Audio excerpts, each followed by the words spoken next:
What is going on, everybody? My name is TAETRO and welcome to part 4 of my music theory series. Throughout this series, I'm trying to make music theory not only more approachable, but also give you some key knowledge about music theory that you can actually apply in your day-to-day music production. I find that music theory is often taught in a very complicated, convoluted way that the order is just usually wrong. They teach you more complex concepts than you actually need to know, and it can be really disenfranchising when you're just trying to get into making music. So we try to skip all the overcomplicated stuff, break things down to the basics so you have a solid foundation to start making your music, and maybe one day go take on, learn the more complicated things. So that's what we're here to do today.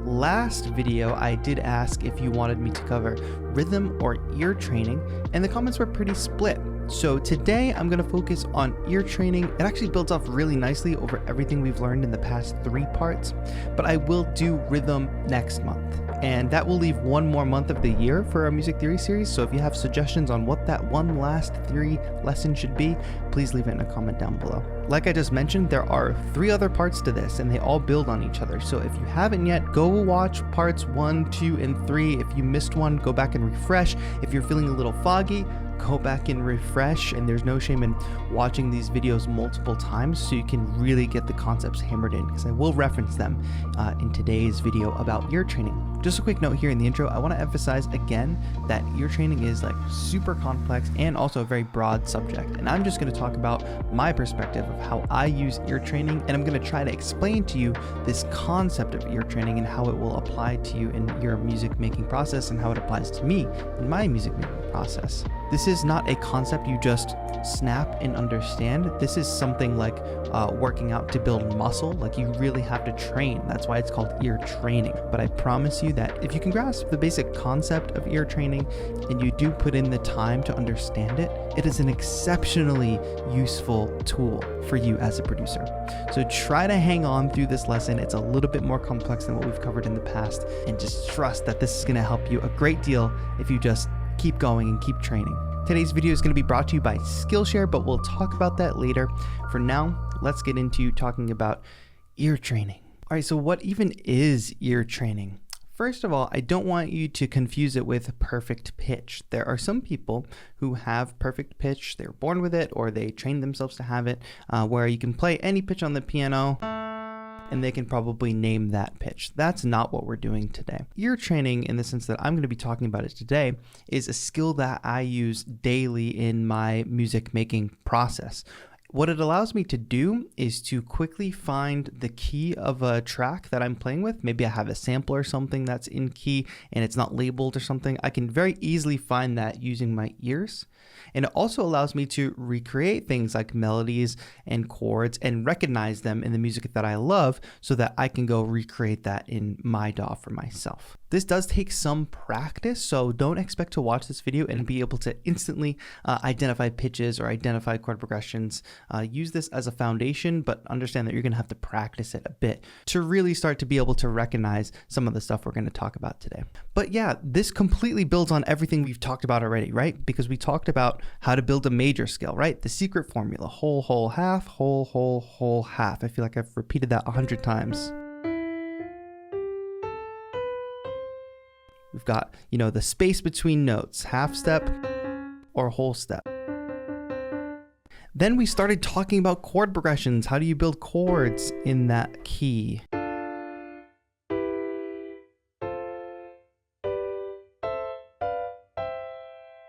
We can very easily do that once we know all the keys in a scale.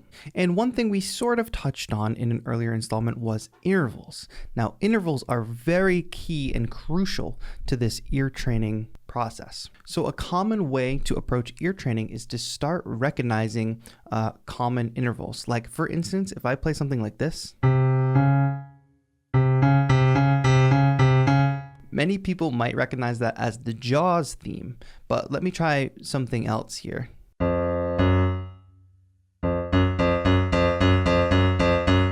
You would still recognize that as the Jaws theme, most likely, if you're familiar with that tune. But if you notice what I just did, first time I played it here, I I played it on C and C sharp, and the second time I played it on F and F sharp. Why do they sound the same? Because these two intervals are exactly the same. This is a minor second. So this is going to follow us along as we try this with different intervals, because no matter where you are on the keyboard, the relationship between two notes, though they will be different notes, sound the same. Let me give you another example. How about an octave? C to C, right? If we relate this to a song that we know, like maybe Somewhere Over the Rainbow,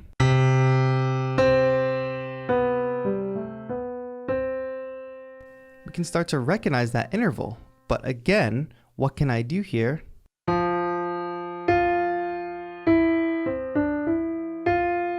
That's still Somewhere Over the Rainbow. We're just playing it in a different key. I started on F this time. Here's C.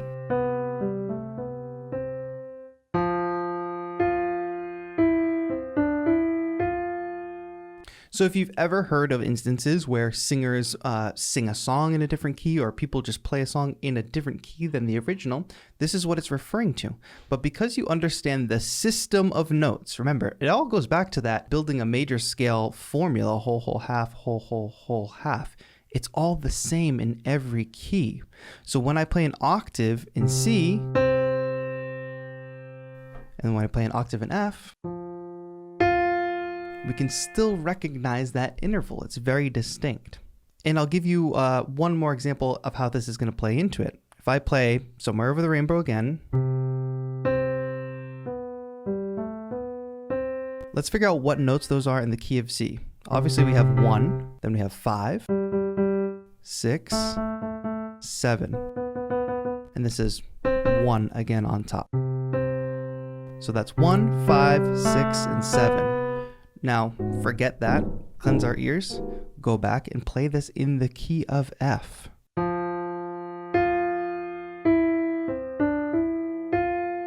What do we have there? We have 1, 5, 6, 7. Those are our scale degrees. It's exactly the same. It's transferable to a new key. The way this comes into play with ear training is once you can hear that it's an octave, whether it's C, whether it's F, whether it's D, being able to just recognize the relationship between those two notes is the first step in your kind of ear training journey, because that's going to help you hear songs that you like and be able to play them yourselves or create a similar melody in your own DAW. This goes for every single interval. So we tried like the two extremes, minor second and octaves. Let's try one in the middle, like perfect fifth. That is a perfect fifth right there. C to G. Does anybody recognize a song that might go with? For me, I might say Star Wars.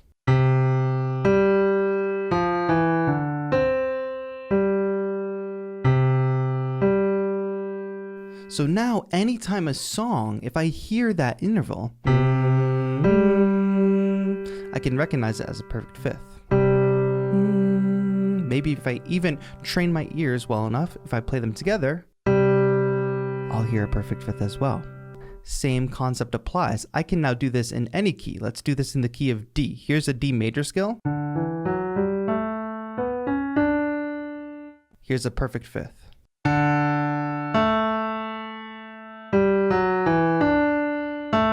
And then you can hear it there in context of the Star Wars theme.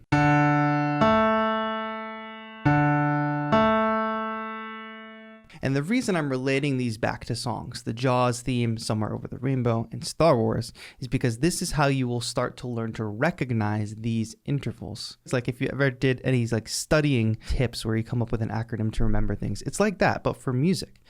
Certain reference points in your head will help you remember these intervals. Again, this is something you will do over and over and over again. And what you'll also notice is I'm not too worried about like what key we're in specifically. You can go anywhere. That's the whole point of this system. You can go anywhere in any key. And when you're listening to a song on the radio, you might have no idea what key it's in. But if you hear this, you want to be able to recognize it as a perfect fifth. Or if you hear this, you want to be able to recognize it as a minor second. How does this help you? Because as you're listening to a melody and as you're listening to a song, if it is, say, in the key of E,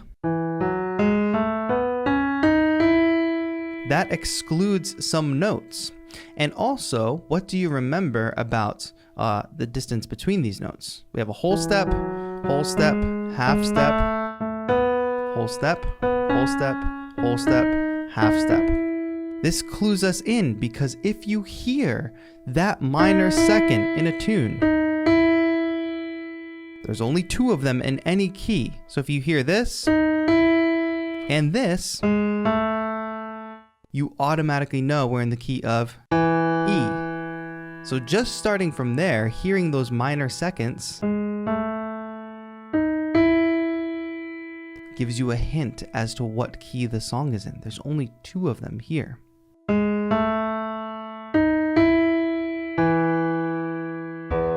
And that helps you find the first note of the key and tells you what scale you're in. I'm going to share some free resources at the end of this video that can help you practice this and actually quiz you on what interval is this? Or what interval is this? And this is what you should do. You should practice and quiz yourself on what intervals these are across all keys. Did you hear Star Wars? Did you hear Somewhere Over the Rainbow? Did you hear Jaws? Right. So once you start building on those, and like I said, that's only 3 of the possible intervals. You'll be able to drill and learn each of them individually. And what we just talked about applies essentially to like single line melodies, bass lines, things like that. What I mean by single line is like one note at a time. But ear training also plays a role in understanding chord progressions.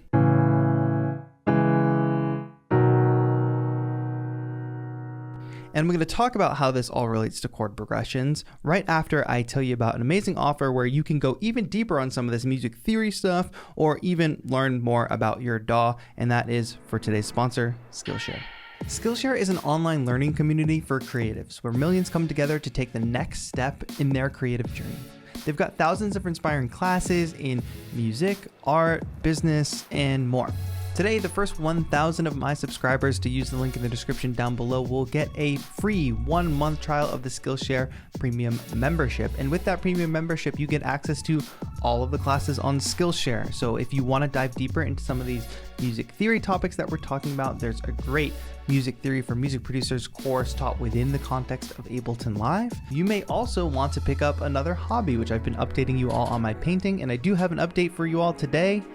I did start watercolor painting for those of you who don't know, and Skillshare has some amazing classes on that you should definitely check out. I found it really inspiring to just have another creative outlet that isn't music. I found it to be, really healthy.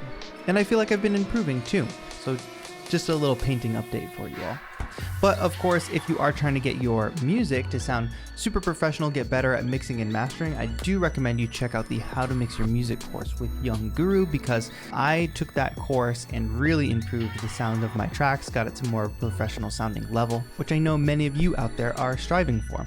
So whether you want to dive deeper into the music theory topics, pick up a second hobby like painting, or improve the sound of your mixes in general, check out the 1-month free Skillshare Premium membership. The first 1,000 of my subscribers to use that link in the description can take advantage of that. And don't forget, when you're supporting the sponsor, you are supporting the channel. So thank you to Skillshare for sponsoring today's video. But anyway, let's get back into talking about ear training. All right, so everything we just talked about, understanding that we can hear a distinction between certain intervals and how that's the same no matter what note you start on. A perfect fifth is a perfect fifth. It's going to sound like Star Wars, no matter what note you start on. An octave is an octave. It's going to sound like Somewhere Over the Rainbow, no matter where you start. And the most common way I use ear training is not just for these single line melodies that I'm playing right now, but is actually for chord progressions. And this is something, if you watch the previous parts, you totally understand. Remember, we're locking ourselves in a major key for now. Let's lock ourselves in the key of D major. And we can build chords in the key of D major. If you missed the lesson on how to do that, definitely go back and watch that. But you of course know that the D chord in D major is our 1 chord. We represent that by a Roman numeral 1. And a very common chord progression is 1 to 5, which is A, to 6, which is B, to 4, which is G. A 1, 5, 6, 4. A very common pop chord progression. The thing about ear training is once you've been making music long enough and once you've been listening to so much music, you start to notice these certain chord progressions everywhere. And that means if I play a 1, 5, 6, 4 in the key of D, but now you hear a song in the key of G and it does this.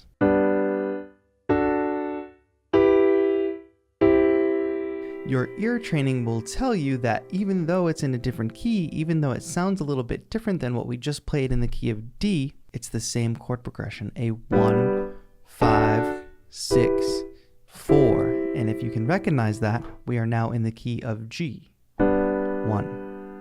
So as you hone this ear training skill and you practice, not only will you be able to understand full progressions and recognize them, but you'll be able to understand just one-off chords. And you know that in any major scale, there are only 3 minor chords, the 2, the 3, and the 6. So you know if you do hear a minor chord which sounds distinctly different than a major chord, this being A minor right here, sounds distinctly different than A major. This is again part of training your ears. One of those intervals that's really important that you train your ears on is that major third, or that minor third. Distinctly different, so different, even though they're only 1 note apart. But when you hear a minor chord, and you're trying to figure out the key of a song, for instance, you know that this chord is either the 2 chord, the 3 chord, or the 6 chord. And that automatically eliminates certain keys. A is either the 2, the 3, or the 6 in whatever key we're playing in. You need more context than that, of course, but if we go from A to F to C, you can safely establish that we are in the key of C.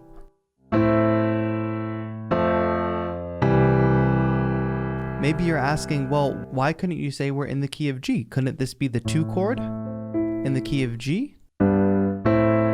Yes, it could, but we have the added context of the F major, which tells us that we're not in the key of G. Most likely, because in the key of G, we have F sharp. We don't have F major. So again, this chord progression implies that we are in the key of C major. But once again, it's not just the point of what key you're in. It's the point of you hear a song on the radio, or you hear a sample, you hear whatever track that you really like, and you hear a chord progression, and it goes like this. Now you can safely say, oh, that's a 6, 4, 1 chord progression. Now, once I figure out what key it's in, and again, you're doing that by recognizing intervals. That's an octave, that note's correct. Oh, I think I heard a F sharp and a G in there, which sort of implies that that's one of the half steps. And then when I match that up with another half step to the key of D, then that pretty much tells me we're in the key of D. And then once I know it was a 6, 4, 1, I just figure out what 6-4-1 is in the key of D. And then if I say, oh, I'm a singer and the key of D is too high for me, let me instead play that in the key of C. I can go 6, 4, 1 in the key of C. So the whole time I am listening to music, whether I want to emulate it or whether I just like the style, whatever it may be, this is how I'm using my ears. I'm listening to the chord progression. I'm not thinking like, oh, this song is in the key of C. I'm just thinking, oh, that's a 4, 5, 6 chord progression. And if I want to emulate that style of music, I too will start with a 4, 5, 6 chord progression.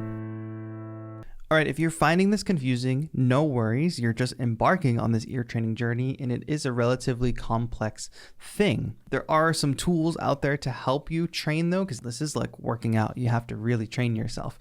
And this website, it's not a sponsorship. It's just something that's been around. Like I used this in music school to train my ears as well, can actually show you different ways of training your ears. So right under here under the ear training tab, we can look at intervals from random note or intervals from a selected note. Let's just do intervals from a random note. If you don't know anything, if you're just starting out, like don't worry about this, just click OK. And it gives us that interval to start. And actually, that's lucky for us because we just covered this interval. Let's hear that again. And even if you don't read music, forget about this. Just listen to the interval.